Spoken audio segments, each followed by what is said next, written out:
Welcome to week 7 of Steadfast Steward updates. It looks like, as I skimmed through this first couple paragraphs, it looks like this will be the last big one. Um, this has been a lot of fun to be able to go through the Steadfast Steward updates. As far as I know, at least since the game has come out full out of like alpha or beta, which is when I started playing it, so like 2 years ago. Never really had updates this common or this often. So it's been fun to kind of figure out to finally see what they've been putting together as far as path changes and stuff like that, and just changes the game in general. It's been a lot of fun. I want to find a way to make a guide or make a video or something of all the Steadfast Steward updates are, or what everything that's in them, or like a summary, or I don't know exactly how I'm gonna do it because it's a lot of information. I would like to try to find a way, and it looks like late next week.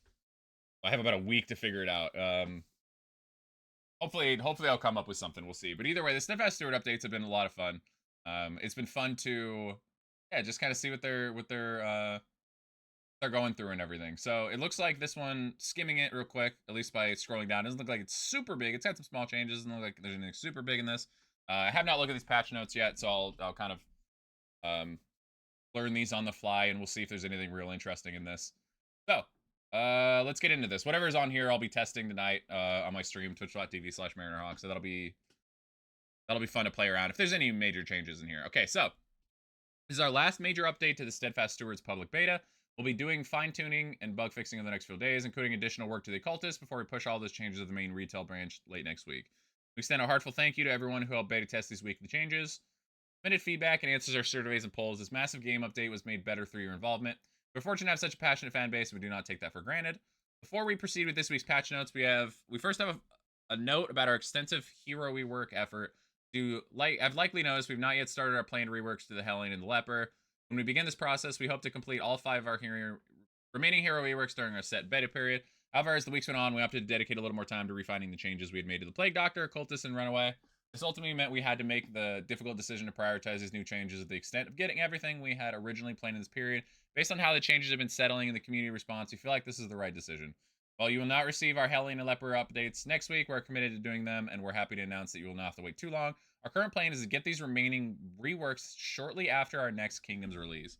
Okay, so I don't know, man. I get it. I mean, with the Occultist taking, or with the Runaway taking 3 patches, and Plague Doctor and Runaway or Plague Doctor and Occultist kind of consistently getting changes. That kind of makes sense.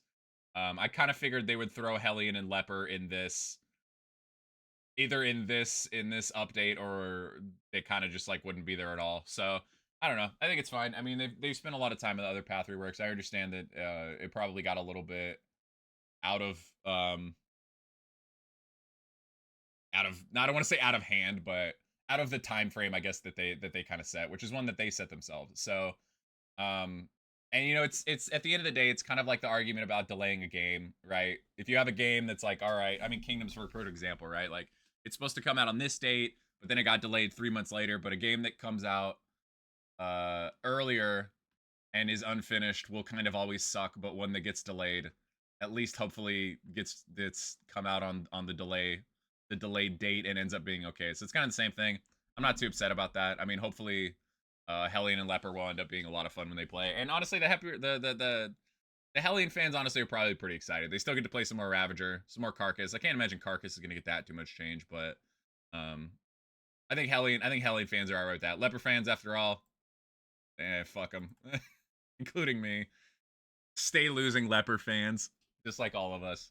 To give you a better idea of our timeline, after next week's updates, our team will be completing their work on the final Kingdoms module. The third free module features the return of the Crimson Courtiers, and is currently set for late August release. Okay, so that puts us about a month and a half from now. Okay. Cool. So that leaves a hole. I mean, the fourth quarter of the year, September through the end of the year, we don't know what's happening after this. It looks like they don't announce anything, but that'll be the next big step on kind of the roadmap of Darkest Dungeon 2. Is like, okay, the third module comes out, Kingdoms is finished. Obviously, I don't think that's going to be finished, but what ends up happening after that? That's the next big update that we kind of get. So we'll see. Once the K3 module is released, the priority will be Hellion Leper. Similar to Steadfast Leper's updates, both these heroes will be available to test during a limited beta period. So we can collect public feedback. Okay, so it's end of August is K3, and then Helene and Leper after that. Okay. Console players, we have news for you too. Now that we're working towards a final PC release, the Steadfast Steward update, we will soon begin the porting process to bring these changes, as well as the Hero Origin Pack, to all our supported console platforms. More specific dates and times will come the following weeks. With that, here are the notes for today's release. Okay. Dot bomb skills that do not interact with damage modifiers now state this in their tooltip. Okay. I honestly, with all these changes, I kind of forgot. I totally forgot which ones do and which ones don't. I think Backdraft doesn't, but like Alchemist Cause of Death. Well, I guess it's not a dot bomb. I don't know. I forget, but I guess it'll say. All right, more Orphan changes. Orphan path's passive buffs no longer require that the Orphan is not moved that round. Instead, they only require that she end the round in the same rank she was in when the round started. Ooh. Ooh, okay, interesting. Yeah, that seems like a pretty damn good buff, because the downside of like this is the staying in place like camping runaway, where she gets one burn for the first turn and then she gets burn duration for the second turn.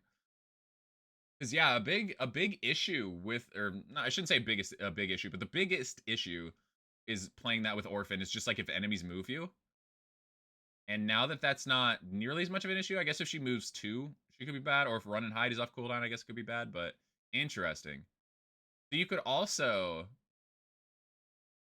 because you would lose it as soon as she got moved. So now you don't move it as soon as you get moved. So you could move.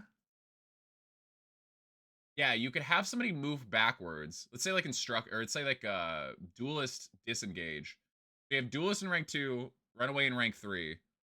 And you could have disengage, which would put runaway in rank 2, which would allow her to dragonfly and get the extra burn and extra duration, which that is a ton of value. That's crazy. That seems like a hell of a buff for what is like a pretty small thing. It seems like a hell of a buff.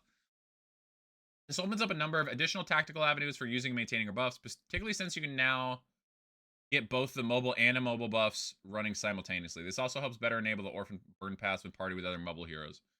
Okay, so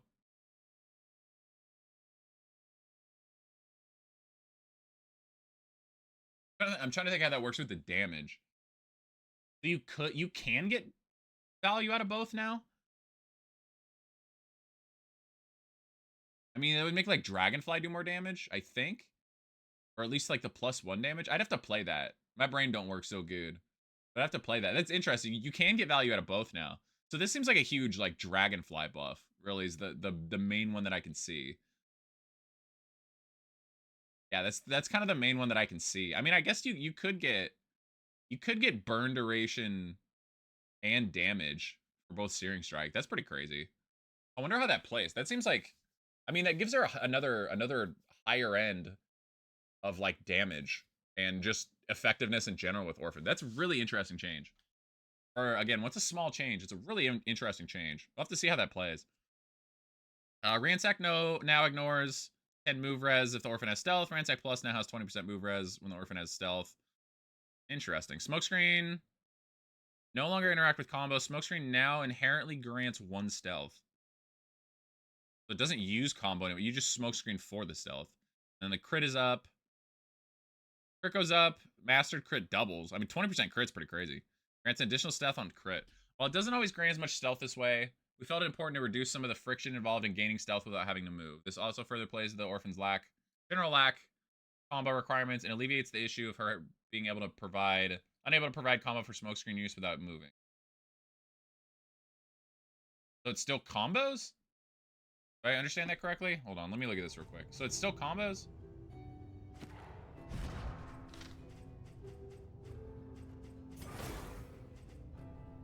No, it doesn't still combo. It just doesn't interact with combo. The way that they worded that made me think it was combo. Okay. Alright, maybe that was me. Alright. Cultist Aspirant. Malediction, Malediction Plus are now compatible with Physician's Cause of Death. So this is the old Malediction. Aspirant's the one that got the old Malediction. We plan to release another patch tomorrow with additional occultist changes. Oh, okay. Oh, cool. Wonder if that'll be a big one or that'll be a small one. Interesting. So it's funny. They really, I mean, physician's cause of death. I mean, I think literally since it came out, maybe not quite literally, but close to literally. It has gotten a call out in the patch notes every time. They really want physician cause of death. In case you forget what physician cause of death here, I'll show you since I have it up. They really want physician cause of death. Or they really are anticipating it being a highly sought after skill, and I get it. I totally get it.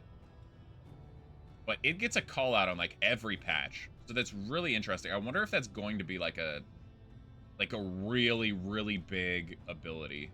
I mean, you see the value in it, right? To be able to add dots. I mean, it's kind of like it's like another malediction, or the dot malediction, at least. It's kind of like another malediction in the game. It's a little more aggressive, um, in the sense that they deal less.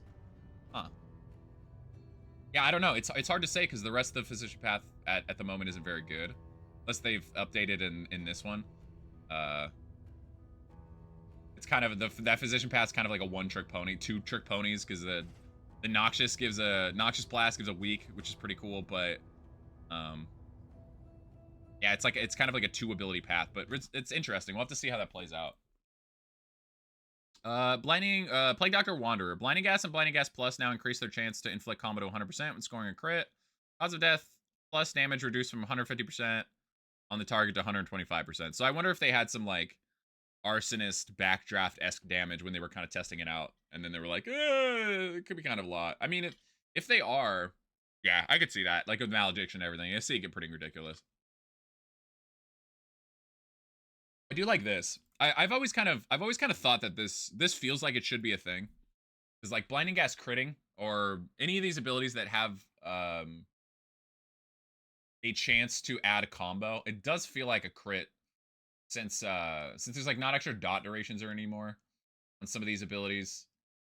It does feel like this. There's like, what is it? Like Maniac, Acid Rain, Abyssal. I don't know if Abyssal still does that, but maybe Abyssal shouldn't, but that does feel pretty cool. I kind of like that. And I think this will be on every path, right? Because I don't think blinding gas is affected on any path.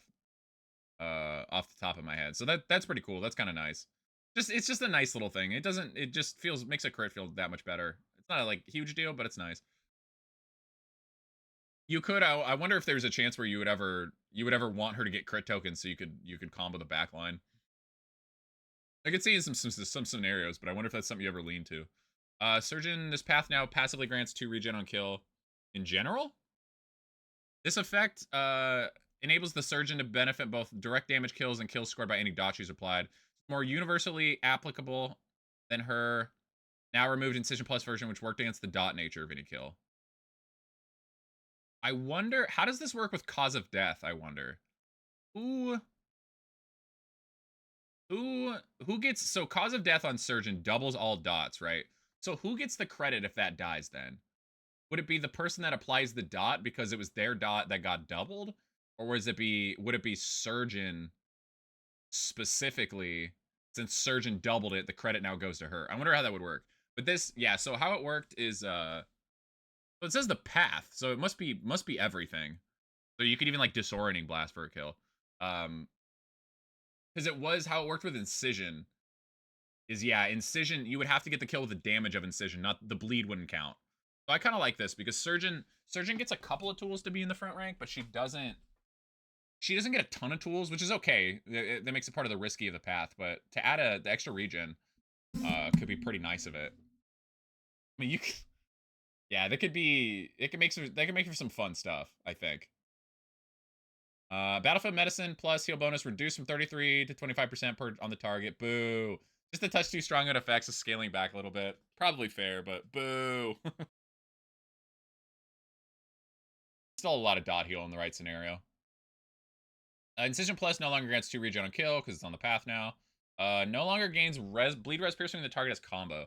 The community has demonstrably proven how strong the unique combo effect Incision can already be, so removing the bleed red piercing in order to keep it in balance. The regen effect is moved to the past passive list will be much more value than it would have been on Incision. Yeah, definitely much more valuable now that it's on the path in general. I don't know, man.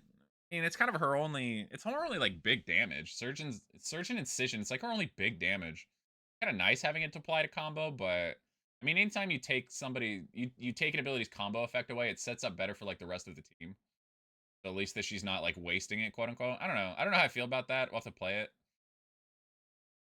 Demonstrably proven how strong the unique combo effect concision already be. I'm not entirely sure I know what they're talking about there.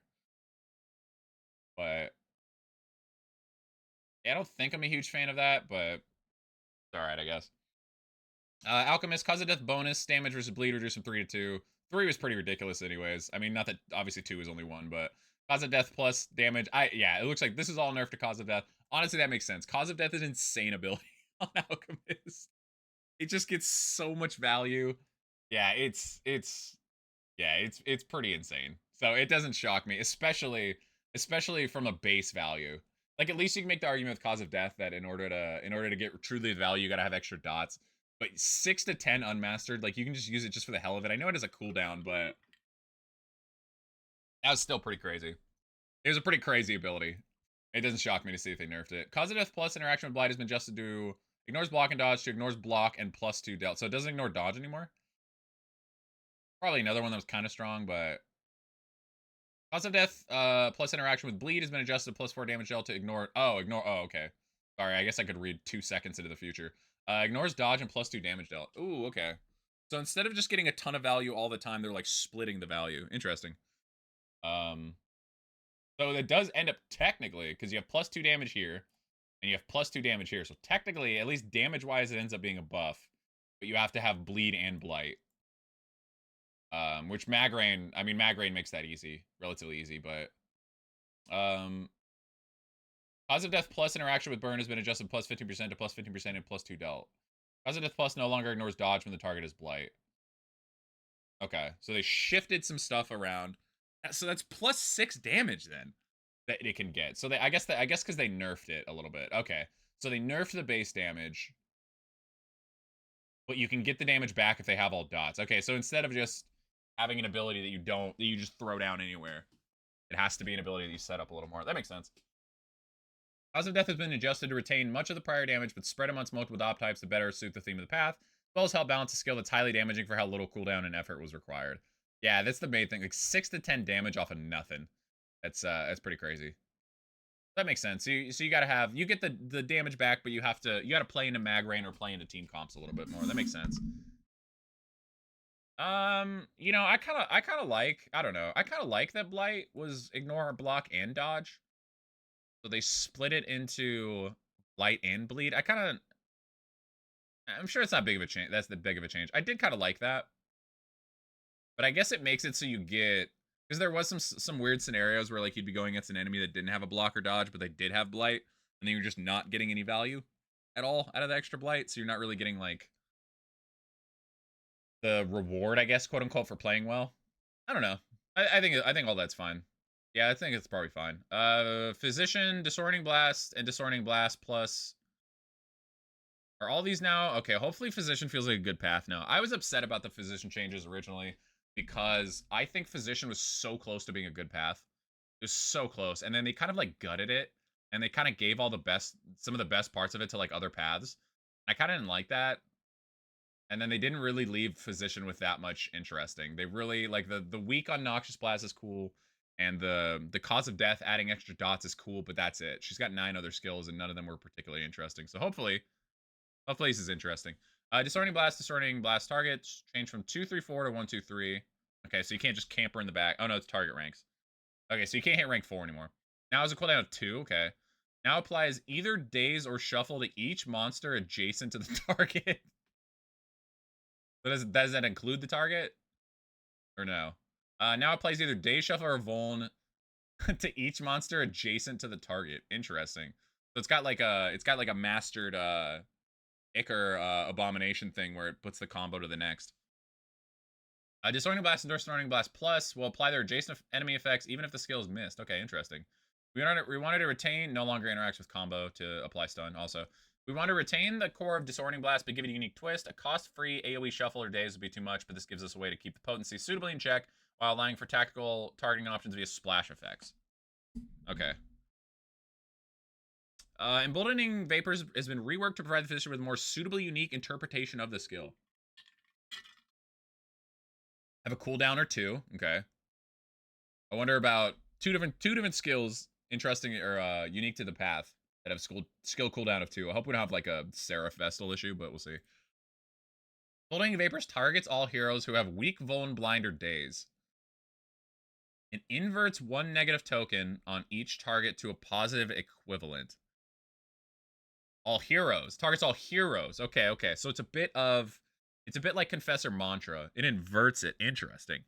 And then if you master it, it works with stuns. So it's the same thing, it works with stuns. It inverts 1 negative token. I wonder would that be random? Interesting. So it's a bit of a Confessor style, Confessor Mantra kind of thing. Emboldening Vapors Plus draws from a better pool of inverted token options than the unmastered version. Block plus, dodge plus, chance of crit. This felt like a good opportunity to do something for the Physician that doesn't exist on either hero. Make it a more notable path signature. Interesting. Incision is now a path skill. Incision and Incision Plus do not interact with combo for bleed res or bleed duration effects. Incision and Incision Plus apply combo. Interesting. We try to give Physician a version of Incision that still deals out the standard damage and bleed, but can also facilitate other party members or her own combo effects. Noxious Blast Plus no longer gain any benefits related to blight when the target is combo. Okay, now gains debuff res piercing versus combo since it has the weak on it. Now it afflicts an additional weak on combo. Okay, so on combo you get piercing and you get additional weak. Interesting. We decided to reintroduce the second weak token given their recently increased value as an added combo effect. Okay, so since we were just talking about, let's look at Physician. Okay, so Physician was debuff ref piercing. Okay, so you don't get any blight stuff, but you get debuff piercing. I think that's probably fine. That's the combo and crit thing. Incision combos now. Probably some interesting stuff you can do with that. Invert 1. That is pretty cool that it's AoE. I'm trying to think of the best scenarios when you could do that. Get as much value out of that. I mean, something like the Sluice.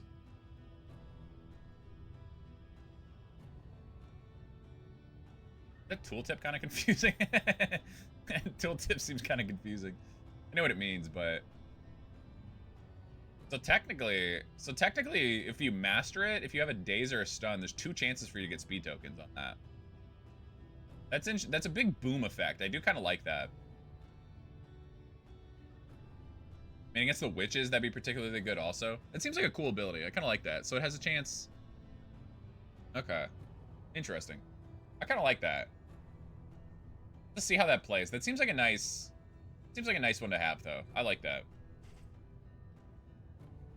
Okay, so it does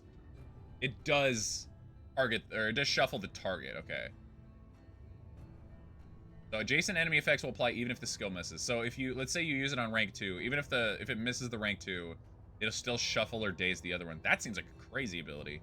But it does have a long cooldown. So what would you run on Physician then?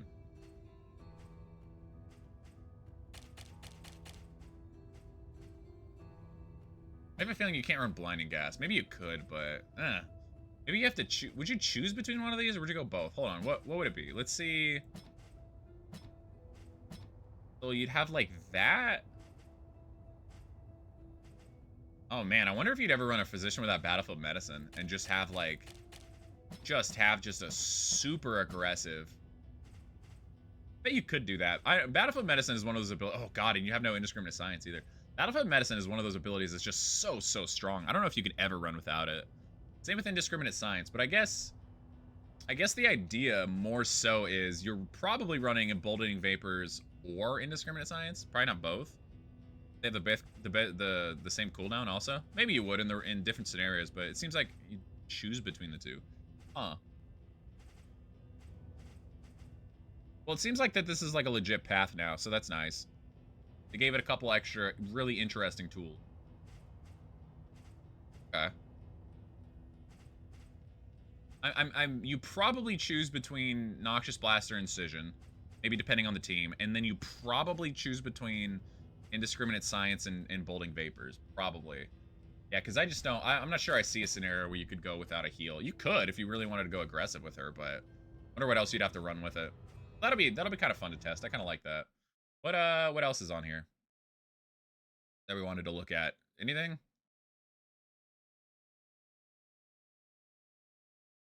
Let's look at the tooltips for like Orphan. Where'd you go? Where'd you go, my little Orphan?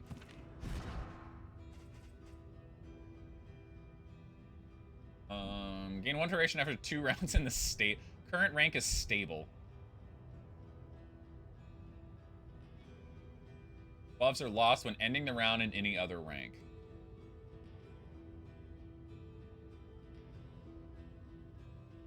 Could you get value out of both? I suppose you could.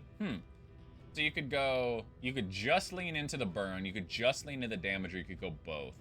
You'd have to have like a correct team around it.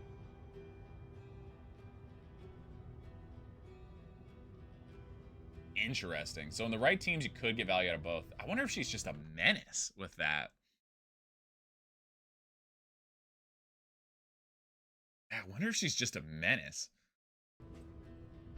That's gonna be kind of fun to test out too. Gain on killing blow plus 2 or 2 regen. Okay, I read the regen is just a plus. Okay, so physician's an actual path now. That's nice. Alchemist got split the potency, I guess, kind of split. All right, let's look at gameplay here. So memory reroll changes. Reroll option is now locked behind the unlock track final node. Reroll now offers 3 plus 2 items plus when you're equipped.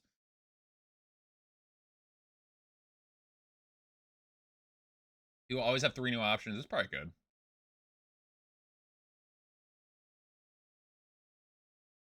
Increased mastery drop rate at resist locations from 37.5% to 50%, and Oblivion's ingress from 50 to 60.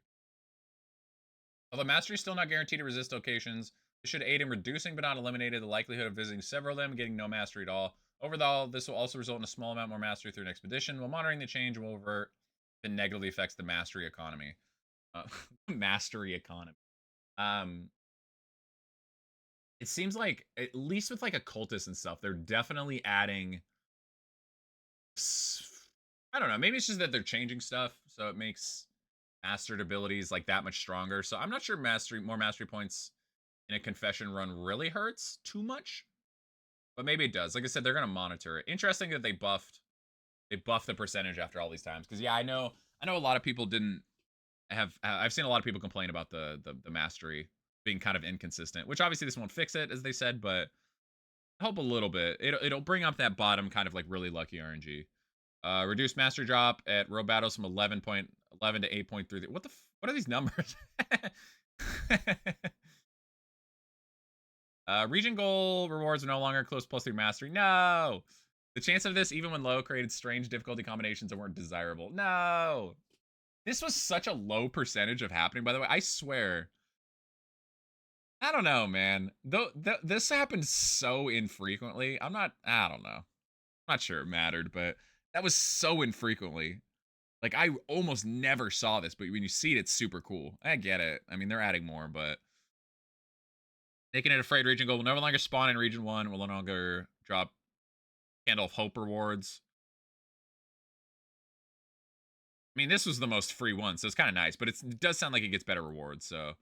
Spelunk will no longer gain Candle of Hope, so buffs on the loots for that. Downsides on distance stat trinkets now match the value of vague versions. Oh. That actually sounds kind of cool. Okay, so hold on. Let me look at this tooltip test real quick. So I'm thinking specifically the damage one. See if I can find it real quick. Specifically the damage one is going from minus, here they are at the top. Yeah, right here. So this is -2 speed in the same way that this one is -2 speed. So it's just above. Okay, because I was like, 5% damage for another speed value lost. I don't know. That always scared me. That seems like a nice buff. I kind of like that. Yeah, that seems like a nice buff to just those mid-tier trinkets. That's really nice. I actually like that. Dark Impulse icons now have icons to represent their buffs and debuffs. Hallelujah. Hallelujah. I saw this on feedback a long time ago, and I thought it was a really good idea just to add them here. It's so funny that it took so long to add with like a simple thing, but hallelujah. What a change. Finally there. Insert all flask now is flammable tag. I did see that a lot lately in the feedback in the Discord, people saying that. Mineral Roach Springwater now is restorative tag. It didn't have this tag earlier since we wanted to avoid confusion of which restorative items could be produced from a mixing kit. However, there's been enough feedback asking for this change that's worth moving forward from it. So it still can't, it seems like it still can't be made from the mixing kit. Like restorative sets up for more like Kyrogen's Apron and things like that. And stacking, honestly. Maybe stacking would be good. Rousing Ringer, increased chance to apply daze to attacker when hit. When flame is under 50 from 33% to 66%. That seems like crazy, especially for kingdoms.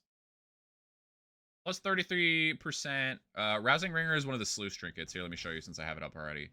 One of the sluice trinkets. One of the sluice trinkets. The sluice trinkets are right there. Target ally remove. Okay, so this is not only is this a sluice trinket, but this is a real like anti-sluice trinket in the same too. Remove daze or stun. That's gonna feel real nice when that does pop. So that's pretty cool. Relics drop from resistant road counters while in the sluice will now always roll the max amount. I think that's a good change since they buff the sluice kind of coming into kingdoms. That's probably good. Fertile dirt now has a chance to drop from road debris while in the sluice. Fertile dirt is the baubles for the sluice region, sluice and catacombs. At the hoarder, vague trinket selection is replaced with distant trinkets while in the final region confessions and after escalation 1 in kingdoms. Okay, cool. So you don't have any more filler. At least you have the distant, which is the second tier. At least you have that. So that's a small little change, but I actually think that could feel pretty good. Mastery will now only be driven out when the warlord's defeated. Okay, so they had it for a patch where if you beat, it's like if you beat one fight or beat a couple of like the barricade fights, it would switch out with faction enemies.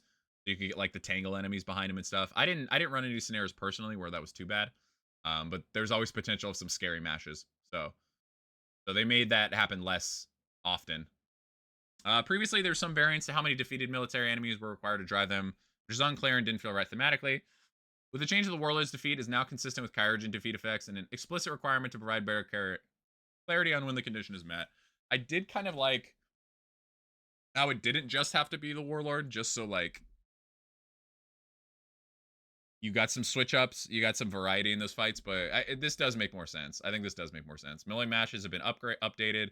Ooh, Lord knows what that means. Wilbur's flag, apply additional target rank clarity to item description. So, Wilbur's flag. Right here. Rank 1 and 2. Okay. So there's this weird thing where because this was so small, it was hard to see like the dash between the. So it is saying that it does combo and vuln both. Okay. Probably a good little good little change.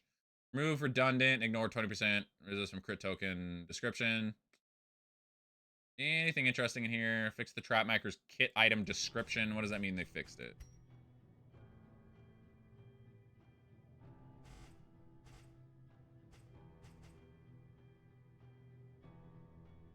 I don't know what the difference is, to be honest, off the top of my head, but I didn't use that one very much.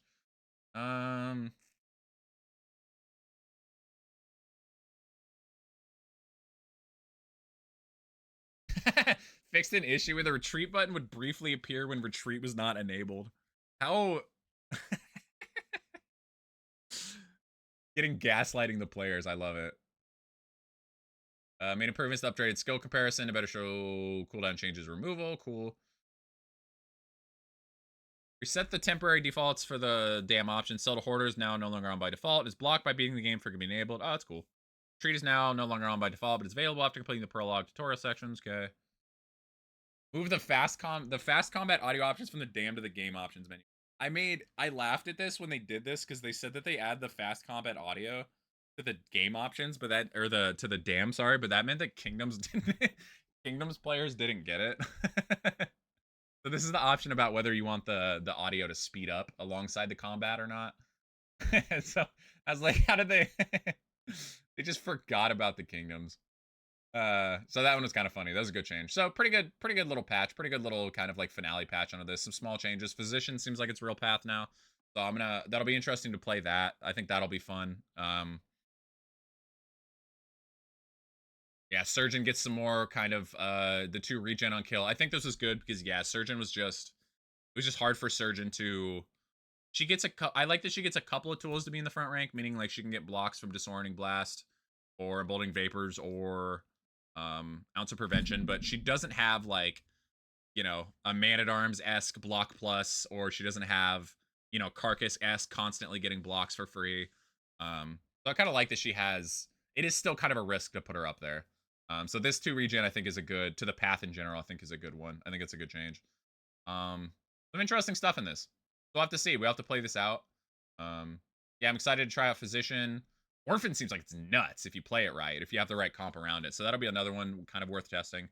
Yeah, so we'll see. Cultist changes tomorrow, so I'll go over those. Assuming those are kind of big, I'll go over those tomorrow also. So I appreciate you guys being here.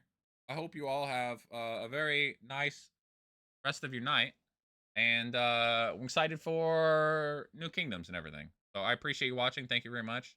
It means a lot to me. Hope you have a nice rest of your day. Goodbye.